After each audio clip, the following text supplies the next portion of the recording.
Academy Gita मंत्री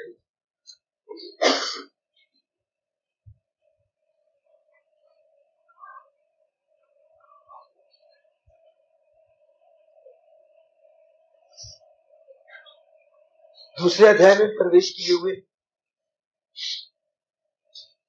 सिद्ध पुरुष के आंतरिक लक्षणों का देवियों सज्जनों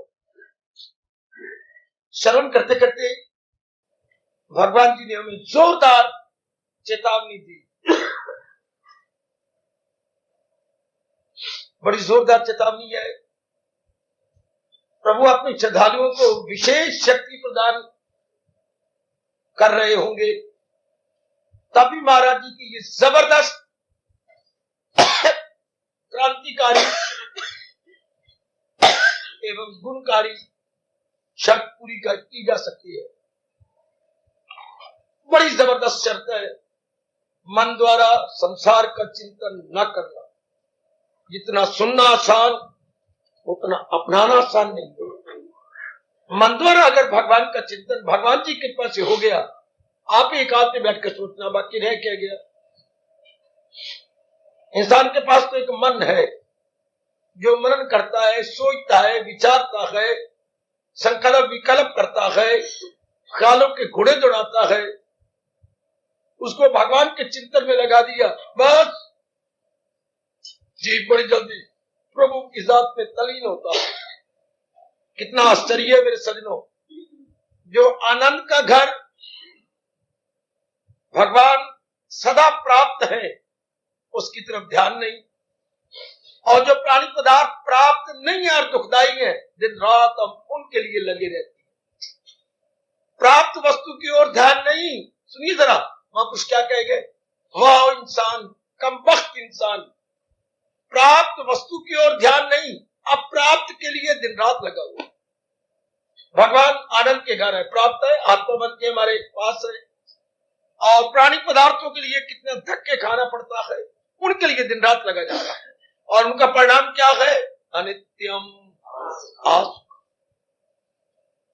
प्राप्त वस्तु जो है हमारे पास, क्यों उधर ध्यान नहीं, विश्वास क्यों नहीं, श्रद्धा क्यों नहीं। अगर श्रद्धा और विश्वास हो तो हम दिन रात अब कर रहे हैं कि नहीं। हमारे मन में श्रद्धा और विश्वास उत्पन्न हो गया तो भगवान ने तो फौरन कहा, जब तेरा विश्वास अडिग एवं अविचल हो जाएगा, श्रद्धावान लब्धि ज्ञान। भगवान के चोटी के ज्ञान को लेते हुए हम तलीन हो जाएंगे भगवान जी की जात के अंदर। किसी विदेश में जाना हो तो अपने देश का तो पासपोर्ट चाहिए ही, और साथ उनके देश की आज्ञा जिसे वीजा बोलते हैं, अलाउड टू कम, वो भी जरूर चाहिए। इसलिए याद रखना, जिसे भगवान का ज्ञान मिल गया उसे भगवान के दर्शनों का वीजा भी प्राप्त हो जाता। जो काम पासपोर्ट करता है वही काम भगवान का ज्ञान करता है। वीजा आ जाए और अपने देश का पासपोर्ट ना हो तो भी हम ना जा पाएंगे। दोनों मिलने चाहिए, भगवान का ज्ञान भी हो और भगवान की ओर से जो है विज्ञान भी प्राप्त हो जाए, तब बड़ी जल्दी तलीन हो जाता। इस जोरदार चेतावनी को हमने ले लिया, हम कभी भी ना भुला पाएंगे। क्योंकि महाराज जी ने बताया है कि अगर संसार का चिंतन जारी रहा तो बुद्धि के आवर ना जाएंगे। सुनना मेरे देवियों ध्यान से मेरे सज्जनों, आवर ना आने से जैसे नियम बना हुआ है, मैं और आप इसमें क्या दखल दे पाएंगे। बुद्धि नहीं काम करती। बुद्धि का काम, बुद्धि का कर्तव्य, बुद्धि का फंक्शन एक ही रखा है भगवान ने, क्या उचित अनुचित की पहचान। ये तब होगी ना जबकि बुद्धि बिल्कुल निरावरण पर्दों में ना हो। बुद्धि बिल्कुल साफ रहे, निर्मल रहे, विमल रहे, स्थित रहे, तब बात बन जाती है। ये हमने अपने प्रभु से विस्तार पूर्वक सुन लिया। ऐसा ही अपनी इन साधना के दिनों में करते रहेंगे। अपने मन को भली प्रकार समझाना, जब फुर्सत घड़ियां मिल गई करें आपको 24 घंटों में, तो जरूर समझाई मनवा चिंतन तो भगवान का करना, कोई फर्क नहीं पड़ेगा। बल्कि दुनिया के व्यवहार हम बहुत अच्छी तरह और जल्दी कर लेंगे, क्योंकि चिंता नहीं होगी, बेचैनी नहीं होगी, बेकरारी नहीं होगी। जिनका मन एकाग्रता पूर्वक भगवान में लगा रहता है, चुटकियां मारते हुए संसार के धंधों को बजा लाती है, उनके मन में उल्लास रहता है, उनके मन में एक विशेष प्रकार की प्रसन्नता रहती है। इससे काम धंधे जल्दी हो जाते हैं। अगर मन में चिंता बेचैनी हो तो काम धंधों में देर लगती है, दिलचस्पी मारी जाती है।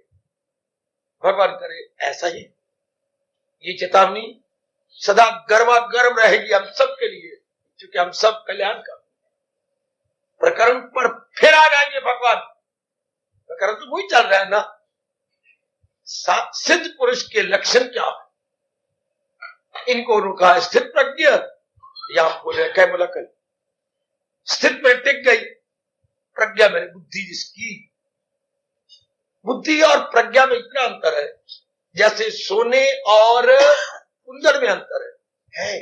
मैं आज क्लियर कर दूं, सोने और कुंदन में क्या अंतर है ये आप सब जानते हैं। मिलावट होती है तो हम उसे सोना बोलते हैं, स्वर्ण कहते हैं। बीच में से मिलावट निकाल दो तो कहते हैं ये बिल्कुल वो लोग ये सोना कुंदन है। कब? जब मिलावट से रहित हो गया। मिलावट किस चीज की होती है? किसी और धातु की। सोना भी तो धातु है, किसी और धातु की मिलावट हो तो हम उसे बोलते हैं स्वर्ण। वो धातु निकाल लिया तो हम कहेंगे भाई ये सोना कुंदन है। जी हाँ, इस तरह आम बोली जाती है बुद्धि, पर जिसमें से मिलावट निकाल ली जाए तो हम बोलते हैं प्रज्ञा। आजकल प्रज्ञावान कोई बुद्धिवान तो बतेरे होंगे, आहा बुद्धिमान बतेरे बुद्धिजीवी जो पढ़ाती हैं लिखाती हैं, कलम के जोर से कमाई ले लेते हुए बोलते हैं बुद्धिजीवी। प्रज्ञावान आप में सब कोई जिसकी बुद्धि बिल्कुल प्योरिफाइड क्लैरिफाइड, बीच में से गड़बड़ निकल गया, निर्मल विमल टिकी हुई, उसको मेरे भगवान बोलते हैं स्थिर प्रज्ञ, स्टेडफास्ट प्योरिफाइड इंटेलेक्ट।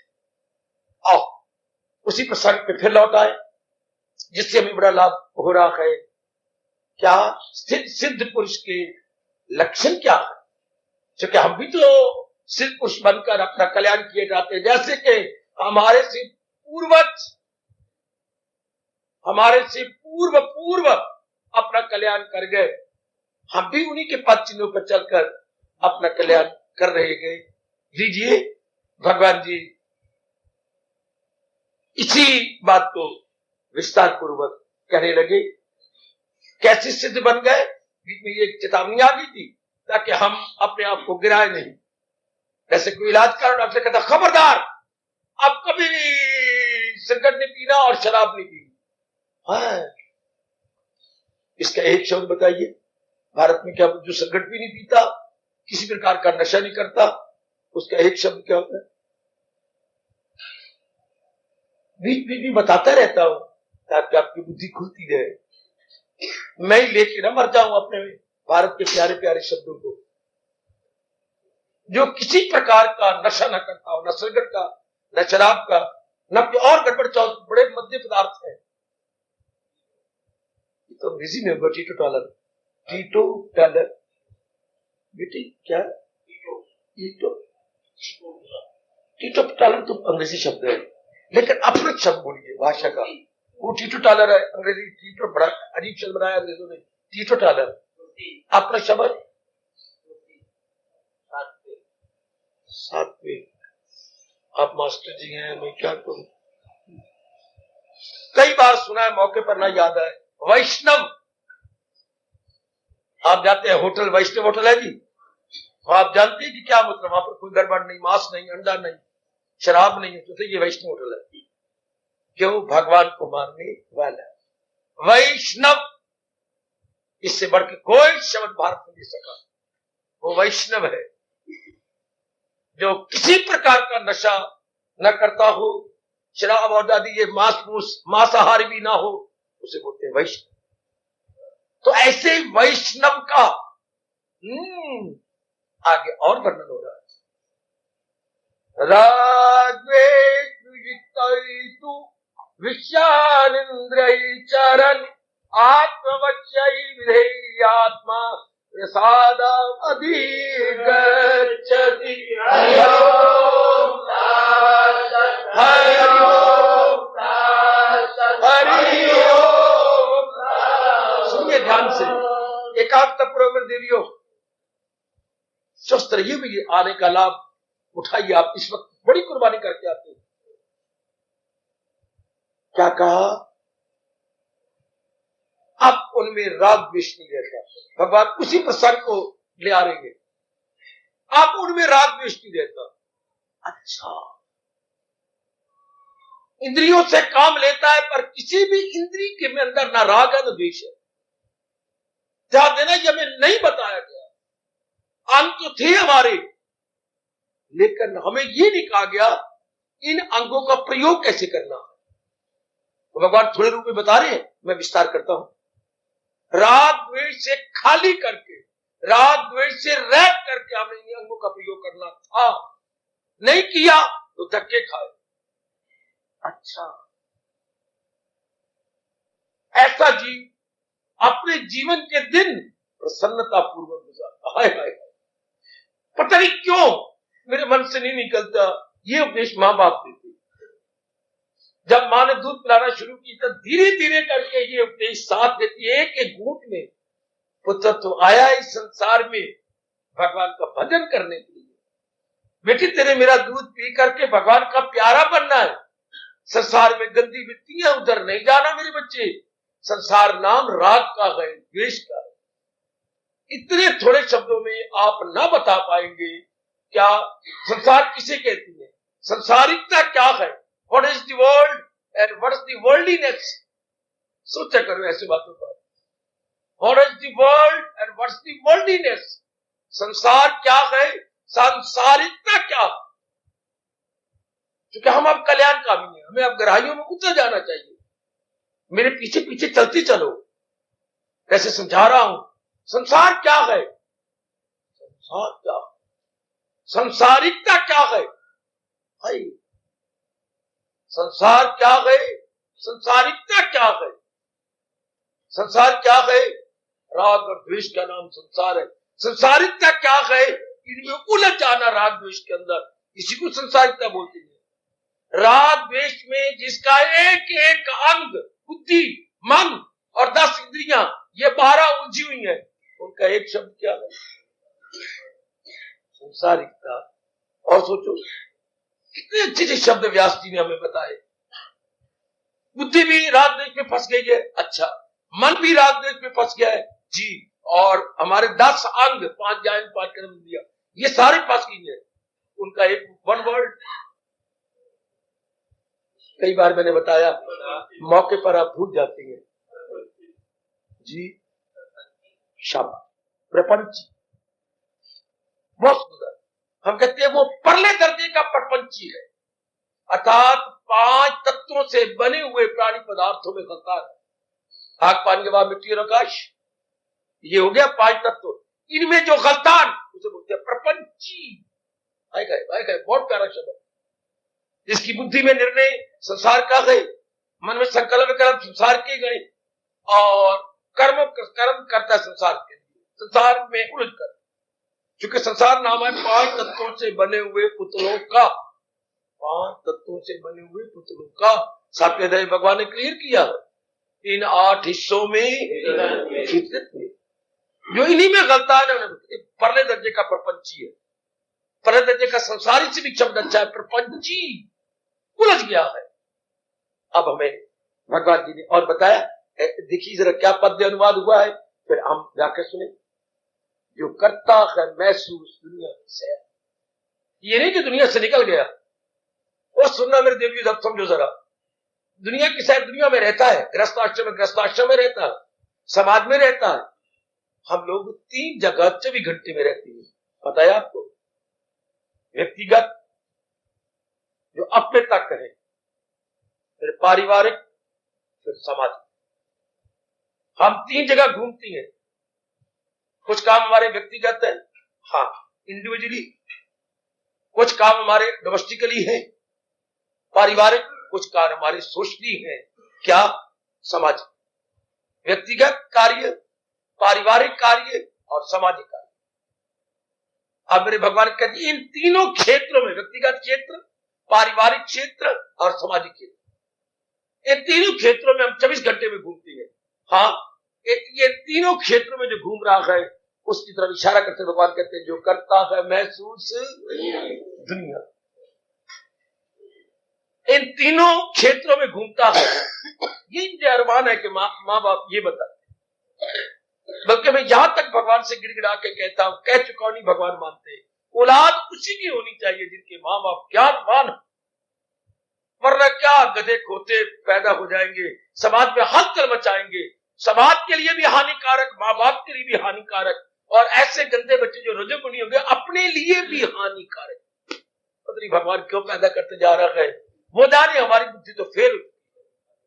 ऐसे जीव करेंगे क्या जो रजोगुणी है, तमोगुणी है, क्या होगा? अपने लिए खतरनाक, माँ बाप के लिए भयानक, और समाज के लिए खुद भगवान कह रहे अधू बन के दुनिया में जहां में तबाही मचा। ऐसे बच्चों का फायदा क्या? हल चल मचा दे। ऐसे बच्चों के, हमारे भारत के एक शब्द है आफत के प्रकाले। कहां से ढूंढा है महापुरुष ने शब्द, आफत के प्रकाले।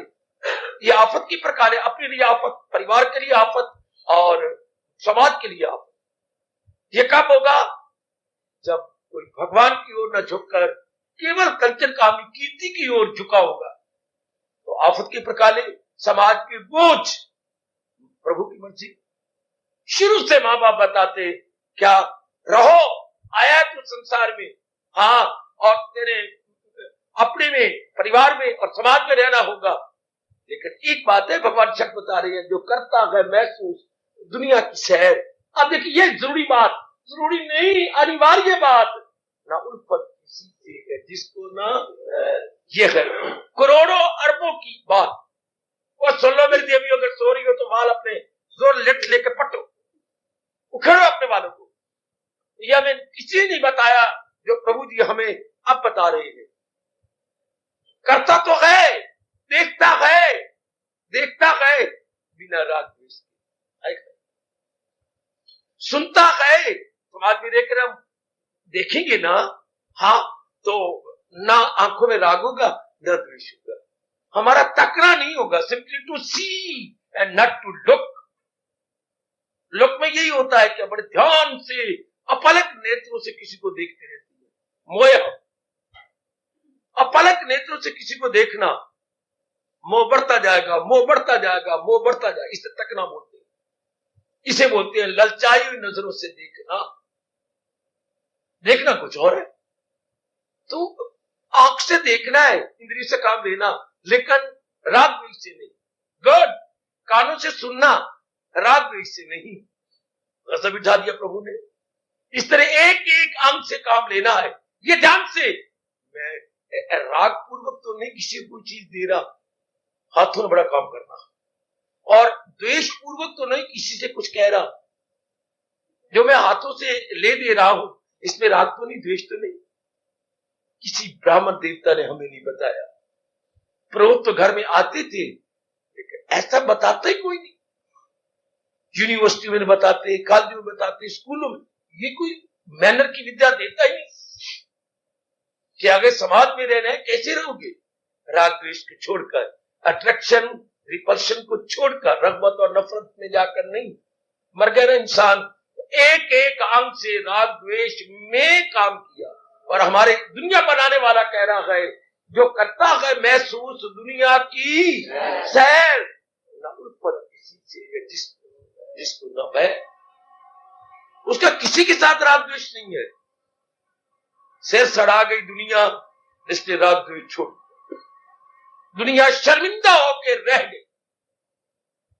बड़ी लज्जत हुई जिसने राग द्वेष को निकाल, बड़ी लज्जत हुई। ये था संसार में रहने की कला। बाकुची रहने, दुनिया तो रह रही है पर बाकुची नहीं रह रही, बेकुची रह रही है। गीता हमें बाकुची जीने की कला सिखाती है। कैसे?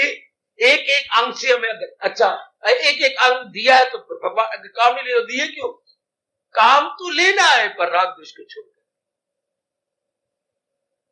साधारण सामान्य बुद्धि के अंदर क्या होता है, हमें संसार की कुछ चीजें अच्छी लगती है, संसार की कोई चीजें अच्छी नहीं लगती। ये हमारी अपनी धारणा, ये हमारी अपनी मान्यता है। ये आपको अपनी आपकी मान्यता। आप कहते मुझे चने की दाल बहुत अच्छी लगती है, कहते नहीं मुझे मांस की दाल बहुत अच्छी लगती है। ये आपकी अपनी मान्यता। अब क्या होगा, चने की दाल के साथ हमारा मोह हो जाएगा। जो चीज अच्छी लगेगी वो बार बार करोगे, उसके साथ मोह। अब जो चीज अच्छी नहीं लगेगी आप नाक भौंस केड़ेंगे, उसकी द्वेष। फिर परमात्मा ये नियम बनाया है, जिसके साथ जो अच्छी लगती है ना, हे परमात्मा तू जान तेरी कम जान, मैं कई हैरानियां लेके मरूंगा। छोड़ना चाहता हूं पर नहीं छूटती। क्या बताऊं आपको, जो बात आपको अच्छी लगेगी उसका बार बार चिंतन होगा तो संस्कार पड़े, और जो अच्छी नहीं लगती उसका भी बार बार चिंतन होगा तो संस्कार पड़े। तो अंतःकरण क्या बनेगा, संस्कारों की रूढ़ी बन जाएगा। दुनिया में तो कई चीजें होंगी, तो कई अच्छी लगेगी, उनका माँ जी अच्छे लगेंगे, पिताजी अच्छे लगेंगे, बहन भाई अच्छे लगेंगे, पति बहुत अच्छी लगेगा, पत्नी बहुत अच्छी लगेगी, अपने बच्चे बहुत अच्छे लगेंगे, कोई और चीज फैशन, कोई आपका कहने गुण वो बहुत, उनका बार बार चिंतन। चलो अच्छे लगते बुरी बात नहीं, कोई बुरी चीज लगती है लेकिन चिंता ना होता। यहां तक खोज हुई है हमारे ऋषियों ने। संसार की चीज अच्छी नहीं, कोई बात नहीं, बड़ी वेल एंड गुड, अच्छी बात है। लेकिन जब आप चिंतन करते हैं बस फिर मार जाते हैं। इंसान मुंह से बोल के नहीं मरता, याद रखना, इंसान मन से चिंतन करके अपने भविष्य को गंदा करता। ये एक नुक्ता पकड़ लो। यही प्रसंग था पिछला, लगाए जो महसूस। मरता इंसान मन करके तन करके नहीं मरता। ओ देवी तन करके नहीं मरता। दृष्टांत देते हुए हमारे महापुरुष कह गए, सांप के कटने से कोई नहीं मरता। बाबा मरते हैं, नहीं मेरी बात तो सुनो, सांप के कटने से नहीं। सांप पहले टीका लगाता है, उसकी कहीं दो मुई होती है, कहीं एक मुई होती है, तो अगला जो मुई होती है बड़े सुई की तरह बारीक होता। ध्यान देना, भगवान करे कभी ऐसी दुर्घटना ना हो। पर मैं बताता हूं आपको, सांप ने अंदर दिया, हमें कुछ काटता था चुभेगा, जब वो यूं काटता है अपनी जीभ को, बिल्कुल सुई की तरह होती बेटे, उसने यूं किया, हाँ, उसके बाद ये फौरन उड़ेल के जहर डालता। आए मेरा रब्बा, चूंकि जबड़े में विष है, बिल्कुल डॉक्टरों ने इसी से नकल कर लिया टीका बनाने में। पहले नाड़ी के अंदर यूं अपनी अगली जो सुई है, मुंह है, वो यूं छेद बनाएगा, फिर यूं नीचे होकर जहर डालता है। अगर यूं ना डालने दे बच गए, छेद चाहे हमारे 10 कर ले शरीर पर वो साथ में झुकता है जहर देने के लिए, रब ने सिखा रखा। और फिर बड़ी गजब की बात, जबड़ों में जहर है, सौरभ खुद नहीं मरता, हमें मारता। उसके अपने अंदर जहर भरी पड़ी है। ये हमारे जबड़े, ये फैंग में जहर है, अंदर छेद करेगा। जैसे डॉक्टर साहब पहले सुई से छेद करते हैं, पीछे अंगूठे से दबाते हैं, जो उनके अंदर जो कंटेंट्स है, कैसा भी कंटेंट भरा हुआ दबाते आएंगे तो सुई अंदर छेद कर देती है। उसी छेद द्वारा जो भी वो दवाई डालना चाहते हैं आपकी नाड़ी में चल जाए। इसी तरह सांप कर रहा। तो जैसे इंसान सांप के कटने से नहीं मारा, जब सांप ने जहर दी अंदर तब मरा। इसी तरह प्राणी पदार्थों को अच्छा बुरा कहने से इंसान नहीं गिरता। मन जब उसका बार बार चिंतन करता है तो मानो उसके अंदर जहर डाल। यही मैं कहता हूं, मां सिखा देती, पिता सिखा देता। उसके बाद धर्म था, हमारे पुरोहित तो इस धरती के देवता गुरु कहलाते थे, वो सिखा देते। उसके बाद होती है पाठशालाएं, ये सिखा देती। अगर क्या गया कि इन तीनों जगह ना सिखाए तो इंसान शैतान का रूप बन जाता है। ना माँ बाप सिखाए, हाँ, ना ब्राह्मण देवता सिखाए, हाँ, और ना पाठशालाएं सिखाए, इंसान क्या बन गया, शैतान। उसके लिए हमारे इष्ट देव कह रहे गए, बज़ाहिर तो हर चंद, जो अज़्म उनका देखो तो शैतान।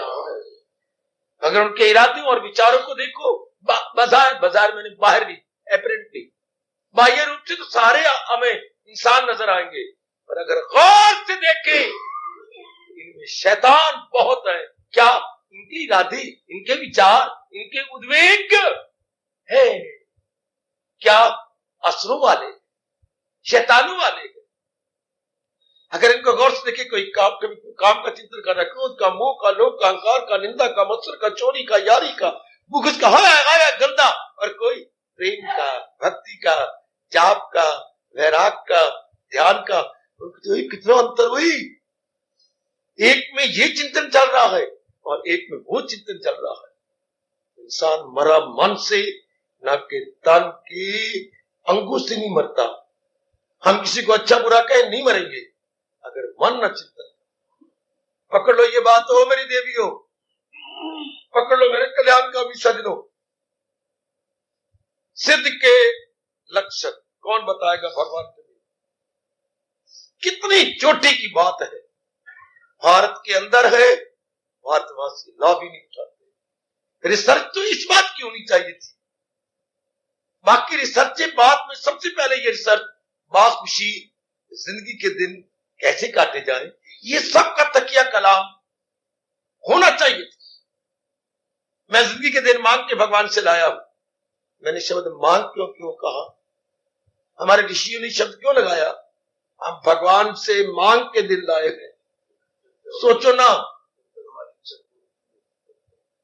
ठीक फरमा रहे हैं? नहीं, कुछ और बैकग्राउंड में है। सोचो ये शब्द क्यों लगाया गया? प्राय हर ऋषि कहती है हम भगवान से अपने दिन मांग के लाए हैं। ये मांग शब्द कहां लगती है?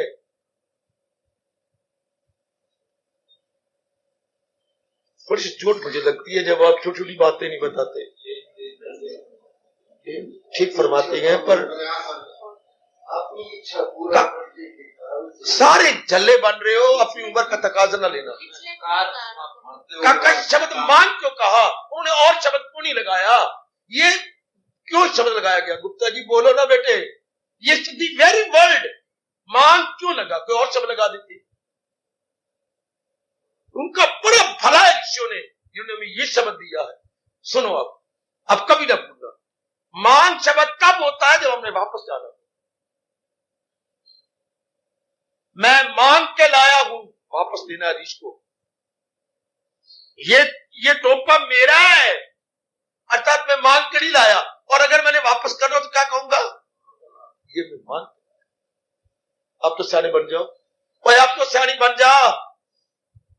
ये टोपा मैं गोपाल का मांग के लाया हूं, या नवाबी अपनी छाड़ दे हुआ हो, मैं कितना बड़ा टोपा मेरा, लेकिन मैं मांग के लाया हूं, मुझे वापस करना।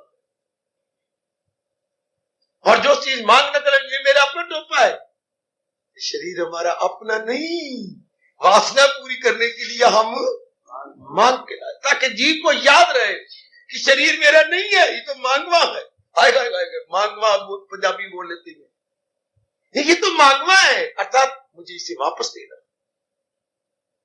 बड़ा भारी उपकार व्यास जी का, बड़ा भारी, कि भोले जीव को याद रहे कि ये शरीर मांगवा है, मेरा नहीं है।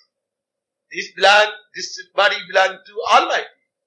अपनी हो तो बताओ, कहते चोपे मेरा किसी का मांगवा थोड़ा है, ये तो हमारा है। शाबाश, मांगवा थोड़ा है, शरीर तो मांग के लाए गए। क्यों? कुछ अब जो बोल रहे थे ठीक फरमाए थे आप, कुछ वासनाएं पूरी करने की। जैसे हमारे कस्तूरीलाल जी क्या कहेंगे, अपने वैन में आती है, तो मैं क्लियर करता हूं, अपनी वैन में आती है, इनकी अपनी है, इनके नाम पर ही इनको मिला हुआ है कार्ड, या अपना इनका जो बुक रखती है जी, रजिस्ट्रेशन बुक इनके अपने नाम पर है। लेकिन अगर ये कस्तूरीलाल जी टैक्सी हो तो फिर तो किसी और की है। वो मांग के लाए गए 2, 2.5, 3 घंटे के लिए, इसलिए उसका नाम टैक्सी बोलते हैं। जो कुछ किराए पर ली जाए, कुछ किराए पर ली जाए और कुछ समय के लिए ली जाए, तो परमात्मा की कसम ये शरीर भी टैक्सी, प्राइवेट गाड़ी नहीं है हमारी, कोई निजी गाड़ी नहीं है। भाषा बोलते हैं निजी गाड़ी, प्राइवेट को बोलते हैं निजी। ये निजी गाड़ी नहीं है, ये मांगवी गाड़ी है, ये टैक्सी है।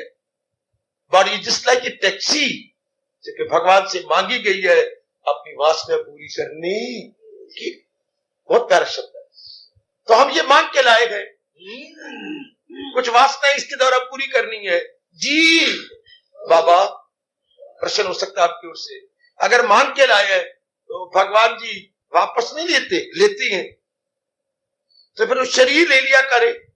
नहीं, भगवान बड़े ही अजीब किस्म के हैं।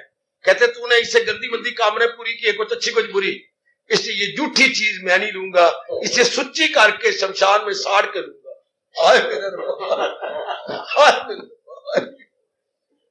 भगवान के तो कुछ ही बिगड़ा, तब तो वो भगवान के पास चले जाएंगे। कर्मयोग भगवान जी की विस्तार करेंगे। पहले हम जान लें, दो निष्ठाएं भगवान ने बताई। भक्ति योग कर्म में आ गया, कर्म मिश्रित भक्ति योग, क्यों कहा करें कर्म मिश्रित, भक्ति मिश्रित कर्म योग, भक्ति मिश्रित भक्ति मिली हुई है, आ गया जैसे हम कर रहे हैं। भक्ति मिश्रित कर्म योग होता है, और कई विवेकानंद जैसे, गुरुदेव महाराज जैसे, सुखदेव जैसे, हाँ ये ज्ञान मिश्रित कर्म योग करते हैं, उनमें ज्ञान की प्रधानता होती है, कर्मयोगी होती है। हम लोग का भक्ति मिश्रित कर्मयोग, हमारे में भक्ति की प्रधानता है, कर्मयोग कर रहे हैं। ज्ञान मिश्रित कर्मयोग हमारे हिंदुस्तान में बहुत कम। भक्ति मिश्रित कर्मयोग महात्मा गांधी, लोकमान्य तिलक, ये अपने विनोबा, ये सारी पार्टी क्या थी? भक्ति मिश्रित कर्मयोग, भक्ति को प्रधानता देके ये कर्म करते रहे, जैसे अब हम कर रहे हैं। भगवान के शब्दों में हम और आशीर्वाद मिले। रोजेरियो मुबारक भगवान जी में बापूजी जीने की कला एक बार फिर इस नश्वर जीवन के रहते हुए समझाने जा रही है। बड़ी कृपा मेरे इष्ट देव की हमें शक्ति देते रहे, जैसे वो बता रही है ऐसा ही हमारा दैनिक जीवन चल पड़े। न कर्म नाम अनारंभा नैष्कर्म पुरुषा अश्नुते, न च संन्यासनादि सिद्धि समाधि गच्छति।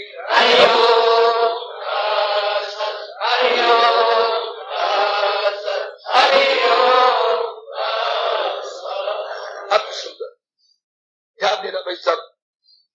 इंसान कभी तर्क के आमाल से रिहा हो न कर्मों के जंजाल से, फकत तर्क के आमाल से गए मुहार, आदत किसी को बहुत कमा। कल बात ये डिक्लेयर कर दिया प्रभु ने, कर्मों को छोड़कर कोई चाहे कि मैं सिद्ध हो जाऊं, नहीं होता। जगत गुरु शंकराचार्यों के टोलों को, या उस समय जो इस कर ज्यादा बक बक करने वाले थे कि कर्म करेंगे तो कुछ ना कुछ नुकसान होगा, इसलिए हम कर्म करते ही नहीं। कर्म करेंगे तो संस्कार पड़ेंगे, कर्म करेंगे तो राग द्वेष पूरा नहीं जाएगा, इत्यादि भगवान जी के समय बड़े बक बक करते। इसलिए भगवान जवाब दे रही है, ना भाई कर्म किए बिना तो सिद्धि मिलेगी, कर्म तो करना ही पड़ेगा। अब आप यहाँ आना चाहते थे, कितना कर्म किया, कितने बजे उठे, नहाया धोए, आपने जाप किया, आपने ग्रंथ उठाया, भगवान का सिमरन करते करते आप यहाँ तशरीफ ला रहे गए, कितना बड़ा कर्म है, कितना बड़ा कर्म हो रहा है यहाँ। इसलिए कोई कहे तो हम कर्म करेंगे नहीं, ऐसा हो नहीं सकता। भिक्षा छोड़ के जंगलों में चले जाए, झोपड़ियों में रहे, भिक्षा मांगने जाएंगे, लकड़ियां चुनेंगे, अपने कपड़े धोएंगे, साफ करेंगे, नहाएंगे, ये सारे कर्म है। कर्म किए बिना कोई नहीं सकता। अच्छा है, अगर कर्म किए बिना कोई नहीं सकता तो कर्म करने की कला सीख ले। कल कोई हमें बेकार ना दे, चलो बड़ा ये कर्म क्या है, हमने क्या करना कर्म को। भगवान कहते हैं कर्म तो करना ही होगा। आप किसी भी आश्रम में चले जाओ, किसी भी सन्यासी में चले जाओ, कर्म तो कर रहे। आप करोड़ रुपए छोड़ के चले गए, मन में वैराग था नहीं, अब टाइम तो गुजारना है ना, उन्हें साधना करने का तरीका आया है, बैठे सूते पी रही गए। साधुपना आजकल कितना बदनाम है, भगवा कपड़ा कितना बदनाम है, बैठे अखबारें पढ़ रही है। अभी चंद दिन पहले कुछ कम्बल लेने आए थे आपसे, जब मैं ऊपर से उतरा बड़ी खुशी से कंबल आयो दे देती है, और बैठे अखबारें पढ़ रहे। सन्यासी आदमी हाथ में अखबारें, प्रणाम किया, कहिए दुनिया की बातें चलाने लग गए। भाई जिसके लिए आप हरिद्वार से आए गए, आप बताइए ना, हमें कंबल चाहिए। जरूर, कंबल आए हुए गए, कंबल आए। ये कोई कंबल है? ये तो गधों के झोल है। ये है सन्यासी, इनको सन्यासी कहती। बेटा आजकल पहनने की तरफ ध्यान नहीं, बहुत बढ़िया कंबल होना चाहिए। आगे हम तो कुछ कह नहीं सकते, ताकि आसानी से बिक जाए। इनके पास सब कुछ था, बढ़िया से बढ़िया इनके कंबल इनकी झोपड़ियों में पड़े हुए हैं। एक मामूली से कंबल के लिए हरिद्वार में पता लगा कि वहां बट रहे गए और यहाँ पर आ गए। बड़ा अजीब, बड़ा अजीब। बाहरी रूप में बहुत कुछ कर रखा है, आंतरिक रूप में मार नहीं रखा अपने आप। अंदर रूप में कुछ नहीं है कि हमें समय काटना है, सारे वक्त भगवान में लगाना है, इसलिए समय काटने के लिए और संसारी बातें करने लगे। समय काट, एकांत में नहीं रह सकते, कर्म तो करना है। तो कितना अच्छा हो, जहां भगवान ने आपको रखा है, तीर वैराग नहीं आता ना आए, पर भगवान की भावना बन जाए, हमारी भावना भगवान की हो जाए, अति सुंदर। कितना आपका कल्याण अगर केवल भगवान की भावना बन जाए कि मैंने केवल भगवान के लिए ही अब अपनी जीवन काटना है। तो जिसके अंदर ये बैठ गया, भगवान की भक्ति भी बन गई, प्रेम भी बन गया, और भगवान के प्रेम में कर्म भी होने लगा। ऐसा कर्म अंतःकरण को निर्मल करने लग जाता। और अगर माँ बाप बहन भाई पति पत्नी को सामने रख के करे, मोह बढ़ेगा, वासनाएं बढ़ेगी, कामनाएं बढ़ेगी, मन में हलचल बढ़ेगा। अंतर निर्मल होने की बजाय दिन प्रतिदिन वह शैला होता चला जाएगा। कर्म वही होते हैं, एक कर्म भगवान की भावना से है। हमारे साबित कर गई है, सदा कसाई जैसे मांस भी बेच रही है, फिर भी भगवान को देख रही है। हालांकि कितना गंदा काम है ये, लेकिन उन्होंने इसे पूजा बना ली है कि मेरे भगवान कहती है जल्दी काम नहीं छोड़ना चाहिए। तो मेरा जल्दी काम है, मैं तो नहीं छोड़ूंगा। भगवान का दर्शन कर गए। कबीर जी जुला है, काफी समय तक लोगों को शिक्षा देते रहे, कपड़े बुनते रहे। रविदास जी काफी समय तक लोगों की जुतियां काटते रहे, जो लोग गंगा जी की ओर जाया करते थे। इस तरह एक नहीं अनेक हम देखते हैं, चोटी की अवस्था बनी हुई है, लेकिन भगवान के भक्त करमैती बाई, सुखो बाई, इनके आप जिम्मियां पड़े तो कर्म तो नहीं छोड़े, लगे रहे कर्म के अंदर। भगवान को मजबूर कर दिया, क्योंकि उनके हर कर्म में भगवान की झलक थी। अब हम आए इस पीढ़ी के अंदर, ये 20वीं शताब्दी भी पूरी होने वाली है, तो अपने भावना बनाने के, जहां प्रभु आपने रखा है हम बड़े अच्छे हैं। दूसरों को अच्छा ना कहो, अपने को अच्छा कहो कि हमें प्रभु ने जहां भी रखा है हम हजारों लाखों से अच्छे। सिर्फ भावना बदल के कर्म करता जाना।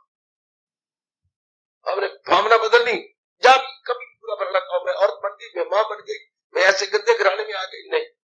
मेरे प्रभु ने मुझे जहां रखा मैं अपना कल्याण कर सकूं। मेरे मालिक ने मुझे जहां भी रखा है कई कल्याण कर गया, मैंने भी कल्याण कर रहे। ये भगवान ने जो भावना भर दिया कल्याण की, ये प्रभु की बड़ी मेहरबानी। ऐसा भाव बना लीजिएगा तो बस आप हर स्थिति को अपने अनुकूल पाएंगे। फुकत करके आप कोई कह मैं कर्म छोड़ छुड़ा के भाग जाऊं, तो भगवान स्पष्ट कह रहे हैं हाथ कर किसी को वो चोटी पर जा पहुंचेगा, नहीं हो सकता। ये भगवान उनको ताना मार रहे हैं, जल्दी घर बार छोड़ के चले गए, बुद्धि द्वारा समझा नहीं। आगे जाके फिर संसार के धंधे फिर शुरू हो गए, फिर संसार के काम शुरू हो गए। तो अच्छा था कि घर में रहते, तरीका सीख लेते, कर्म भी करते रहते, धर्म भी करते रहते, साथ परलोक भी बन जाता। लोग फिर फरमा रहे हैं, सिद्धांत कह रही है, यहां में न देखोगे तुम कोई भी फारेग और भी अमल, सभी काम करने पे मामूल गए, गुनो ही से फितरत के बच्चे। भगवान कहते मैंने 3 गुण बनाए हैं। हाँ, तो 3 गुण से जब तक अतीत नहीं कोई हो जाता, तब तक कर्म करता ही रहेगा, मजबूर है कर्म करने के लिए। या तो उसके संकल्प विकल्प खत्म हो जाए, हाँ, या उसके अंदर राग द्वेष खत्म हो जाए, हाँ, जहां वो देह अवस्था से परे हो जाए, तब तो होता है कर्म उसके होती है सारी फलाह। जब तक इसमें गए तब तक जो है कर्म करते जाना चाहिए, क्योंकि इंसान गुणों से मजबूर है। रजोगुणी अपने अनुसार, तमगुणी अपने अनुसार, सतगुणी अपने अनुसार, मेरी देवियों से जो कर्म करेगा। इसलिए भगवान कहते हैं, कितने दिनों ऐलान कहा, कोई भी करो, चाहे छोटी चींटी भी है, अणु भी है, परमाणु भी है, कर्म किए बिना नहीं रह सकता। सूर्य चढ़ा और करोड़ों व्यक्ति लग गए कर्म करने के अंदर। मानो सूर्य की किरणों से क्या कर्म की प्रेरणा मिलती है, लग जाएगी जीव। छोटे बच्चे को देखो, सारों को कर्मों में लग जाएगी। भगवान कहते कर्म का ढंग सीख लो, कर्म करते रहो, कर्मों को नहीं छोड़ना, कर्म का ढंग सीखना है, कर्म का तरीका सीखना है। शाबाश। आप भगवान जी महिमा गाते हुए कर्म करने की कला सिखा। अब थोड़ा सा मैं टच करूं और थोड़ा करके रोज बताता रहूं। अब पहले महिमा गाई भगवान ने, ये कह दिया जहां में न देखोगे तुम इकबाल के कोई भी फारग है होते, कोई कर्म किए भी नहीं रह सकता, कोई निठल्ला नहीं बैठ सकता। अब भगवान जब ये बात है हर एक ने कर्म करना है, तो हम मनुष्य जाति वाले और कल्याण करने चाहते हैं, अपनी कल्याण कामी है। भगवान कहते लोग तरीका सीख लो, कर्म करते करते परमात्मा के साथ में तलीन हो जाओ, कर्म करते करते अपना धर्म भी बनाते जाओ। कैसे? छठे श्लोक से कर्म योग की इंट्रोडक्शन बड़े विस्तार पूर्वक भगवान जी देने जा रहे हैं। कर्म इंद्रियाणि संयम्य यास्ते मनसा स्मरन् इंद्रियार्थान विमूढ़ात्मा मिथ्याचारा सहोच्यते।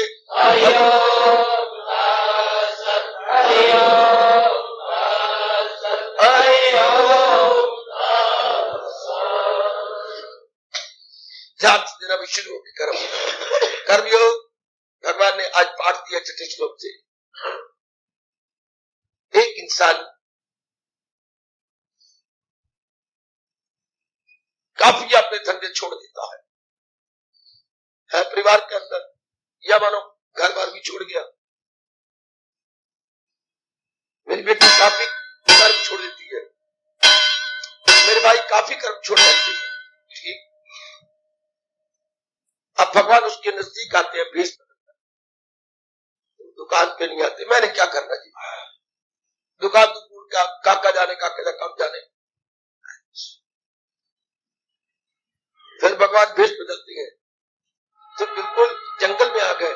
हाँ प्रभु, मेरे फर्ज पूरे हो गए, मेरे में वैराग आ गया, और मैं आप यही रह करके दोपहर को भिक्षा मांगिया करूंगा, और मेरे से बाकी धंधे नहीं होते। आप भगवान क्या पकड़ते हैं दोनों। तुमने बाहर अंगों से कर्म छोड़ दिए, आंखें ज्यादा देखती नहीं, कान गंदा सुनते नहीं, पैर किसी और गंदी जगह जाते नहीं। हाँ प्रभु, हाथ से कोई गंदा काम होता नहीं। हाँ, लेकिन इंसान एक स्थूल शरीर तो नहीं है। कहां पकड़ा जाके भगवान ने? जरा अंदर तो देखो, मन को देखो। आपने छोड़ दिया ना, मन के संकल्प भी छूट जाने चाहिए थे। ये सोचेगा कोई कोई, जब भी आप दुकान पे नहीं जाते, तो दुकान के बारे में क्यों सोचते रहते हो? जो आपने उधार लेनी है उसी के बारे में सोचते रहते हैं। कुछ माल आपने ऊपर से लाना है, ऑर्डर दे रखा, उसके बारे में सोचते रहते हो। फिर तुम्हें मेरे बारे में सोचना चाहिए, मेरा चिंतन करना चाहिए। सोचते रहते हो कारोबार के बारे में। अरे भाई, तू जंगल में आ गया सन्यासी बनकर, हाँ, तो क्यों सोचते रहता है पत्नी के बारे में? मेरे छोटा लड़का बीमार रहता है, पता नहीं क्या बनेगा, बड़ा भाई हिस्सा देगा कहीं, ऐसे तरह में ख्याल आती है। तो फिर ये क्या बात बनी? अगर छोड़ दिया था तो मन करके छोड़ दिया, जिस जाना नहीं गांव उसका पूछना की ना हो। जब छोड़ ही दिया, भगवान ने ये पकड़ा, बड़ी छोटी की बात। तेने तो कर्म, इंद्रियों के कर्म छोड़ दिए, लेकिन मन तो सोचता रहता उसके बारे में। उन्हीं का चिंतन, गुजरी बातें सोचता रहता, इसका मेरा भाई इसको नुकसान ना पहुंचाए, उसके मन में वैर है। अब बैठी है बिल्कुल एकांत के अंदर, लेकिन संकल्प बल जारी है। घर में बैठी है, किसी को वास्ता नहीं, काफी कर्म छोड़ चुके हैं, लेकिन इनके जारी है। पत्नी के भाई ने बुरा किया है, वो जो बुरा कर्म है बार बार सिताता है, काके को फलाने नुकसान पहुंचाया, वो नुकसान बार बार याद आता है और कहते वही ये क्या किया, ये तो गलत होगी। ये अशिया की उल्फत में सरचार है, बाहरी रूप में छोड़ी बैठी है, बाहरी रूप में छोड़ दिया, लेकिन प्राणी पदार्थों का चिंतन हो रहा है। किसी प्राणी का चिंतन होता है राग करके, द्वेष करके, परागंदा दिल है, वो मक्कार। यहां से कर्म योग शुरू हो गया, बाहरी रूप में छोड़ दिया। अब ये बड़ा अच्छा इशारा किया, लेकिन अंदर रूप में संसार का चिंतन हो रहा है। भगवान कहते ये गिर जाएगा, ये 10 दिन के बाद या 10 महीने के बाद फिर कर्म में जाएगा, क्योंकि जैसा सोचोगे, छोड़ा था तो मन करके छोड़ देते, मन में सुफुर नहीं ना आता उसका। जंगलों में चला गया तो बिल्कुल मन चला गया, तलीन हो जाए, नवाबस्तगी रिश्ता हो मन से हो जाता है, लेकिन सिर्फ तन से छोड़ा जाता है, मन से नहीं। आज ये बड़ी भारी गलती हो रही है, बड़ी भारी भूल होती है। छोड़ना चाहिए मन करके, सुफुर नहीं ना आए। तो भगवान कहते हैं ऐसे कर्मयोगी नहीं, भाई लोगों से सन्यासी कहे, महात्मा जी कहे, लेकिन आते रूप में नहीं छोड़ा, वो बड़ा मक्कार है। मक्कार वो होता है जो बाहर से कुछ दिखाए, अंदर कुछ का कुछ। उसे मक्कार बोलती है, दम्भी बोलती है, अंग्रेजी में बोलते हैं हिपोक्रेट। आजकल दम्भी बहुत ज्यादा है, इतना रस नहीं लिया अंदर कि संकल्प विकल्प संसार संबंधी छूट जाए। वरना भगवान ने तो आपको बहुत क्लियर किया है, ख्याल उसके वश में, जिसके संसार संबंधी ख्याल अधीन हो गए हैं, मन भगवान में तल्लीन हो जाता है। ये नुक्ता कर्म योग में पकड़ने योग्य है कि त्याग करना है तो मन करके करना है। कर्म योग का इशारा कर दिया, क्या इंद्रियों से नहीं काम ले रहा, लेकिन मन में चिंतन कर रहा है प्राणी पदार्थों का, बड़ा दम्भी है। अब भगवान क्या देने जाए, इंद्रियों से काम कर, लेकिन मन में उनका चिंतन न होने पाए, ये कर्म योग है। पहले जरा चेतावनी दे दी, जो इंद्रियों के काम छोड़े बैठा है, लेकिन मन से काम सोचता है, विचारता है, वो बड़ा गंदा है। अब कर्म योग क्या बताने वाली है, बाहरी रूप में काम कर रहा है और मन से कुछ नहीं चिंतन करता सिवाय परमात्मा के। भगवान कहते वो मेरी नजरों में चोटी का कर्म योग। देखना आप भी कहीं ऐसी गलती हमारे में से तो किसी की नहीं हो रही। हार्दिक धन्यवाद, हार्दिक अब अपनी शहंशाह की आज आरती बड़े प्रेम और श्रद्धा से उतारे।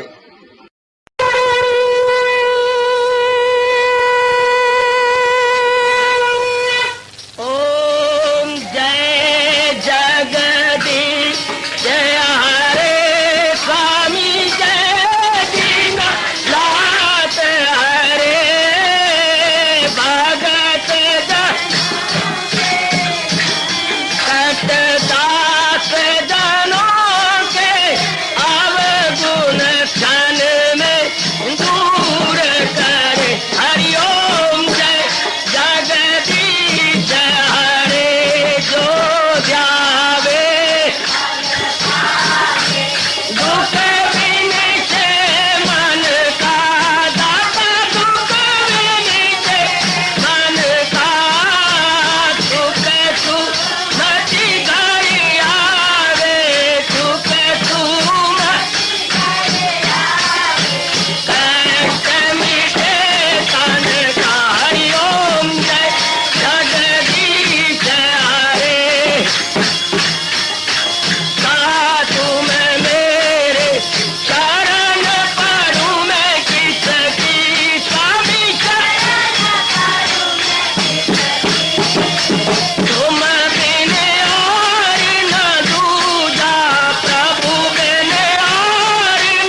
मन धन सब कुछ है तेरा, सब कुछ है तेरा, तेरा तेरे हर पल तेरा, तेरे समर्पण क्या लागे मेरा। हरिओम जय जगदीश हरे, जय जगदीश हरे स्वामी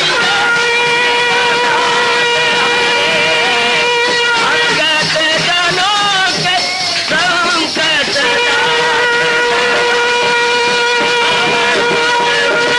धारी सूरत। हरिओम जय जगदीश हरे, जय भगवद गीता, जय भगवद गीता। वने भवन्तु सुखिनः सर्वे सन्तु निरामयाः सर्वे भद्राणि पश्यन्तु मा कश्चित् दुर्भाग् भवेत्। हरिओम शांति शांति शांति। ओम प्रभु इसलिए भगवान कृष्ण की जगत गुरु भगवान कृष्ण महाराज की सफल करना इसलिए हार्दिक धन्यवाद।